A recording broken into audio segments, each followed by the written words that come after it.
I once attempted to make a stick out of a piece of blackthorn bush for our two boys when they were only very little.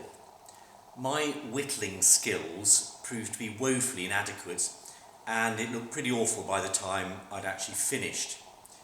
In fact, I had to get Ken Mills in Booth Street to make it look half decent, which in fact he did, before I felt I could actually present it to the boys.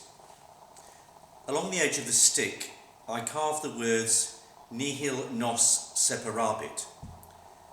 These words translate, "Nothing can separate us."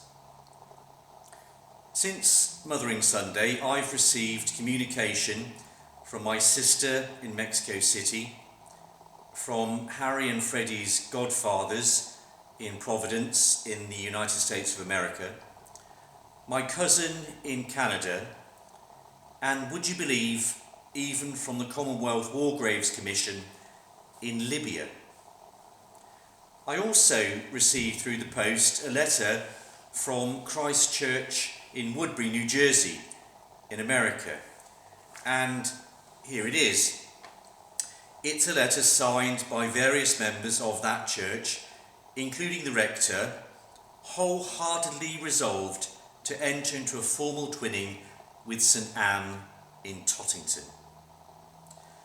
Some of you might well recall that nearly 20 years ago, a great gang from Bury went across to the States, and return visits have been made to Woodbury since then by various groups and individuals, some of whom we know, and in fact some of these people might have actually been ourselves.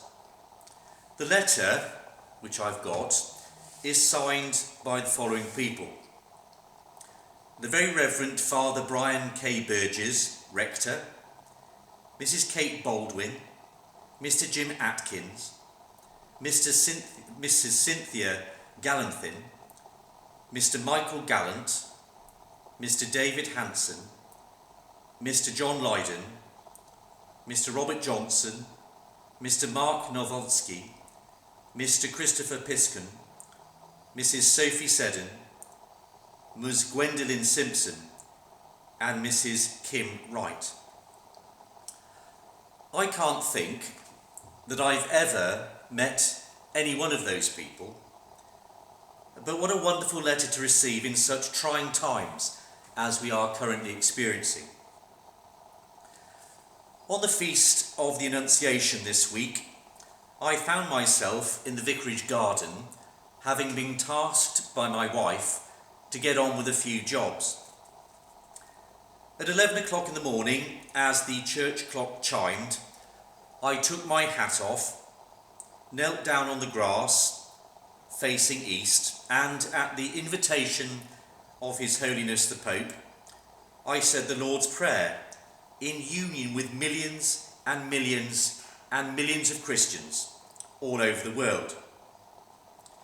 I'd been prompted to do this by a certain Mrs. Griffiths from Beckley in Oxfordshire, and Nurse Sue Turner from Bury Hospice, that great institution up there on Rochdale Road, whom we should never forget in our prayers and the wonderful work that they continue to do.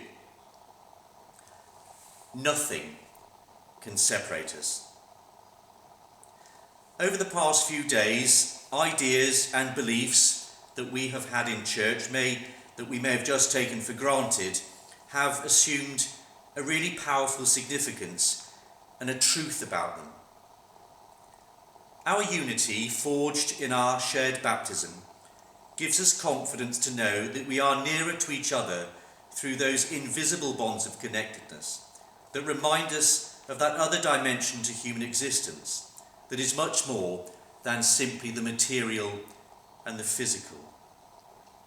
And we know this to be true when we become aware of the remarkable kindness, the extraordinary love, and the remarkable compassion that's going on all around us and generated from a common experience that affects each and every one of us. I've personally been touched by messages and expressions of solidarity from all over the world, as well as from within our own community here in Tottington, from people within the church, and from people outside of the church. Extraordinary love. Love which is of God, as St. Paul reminds us. So keep on saying your prayers. Keep on bringing people to mind. I'm really concerned that no one is overlooked or forgotten, and we're doing our very best to make sure that that doesn't happen. The faith of the church reminds us constantly that we are never alone and that nothing can ever separate us from God's love. As St. Paul in the New Testament reminds us, "Who shall separate us from the love of Christ? Shall tribulation, or distress, or persecution, or famine, or nakedness, or peril, or sword?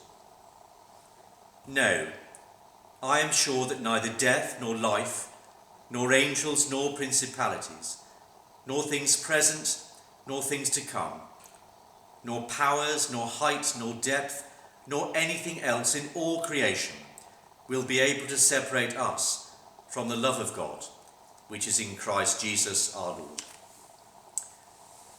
Keep the faith and keep smiling. Oh, and by the way, Mark the butcher asked me to say hello, and I've got a funny feeling that I'll soon be hearing from Chris Hudson.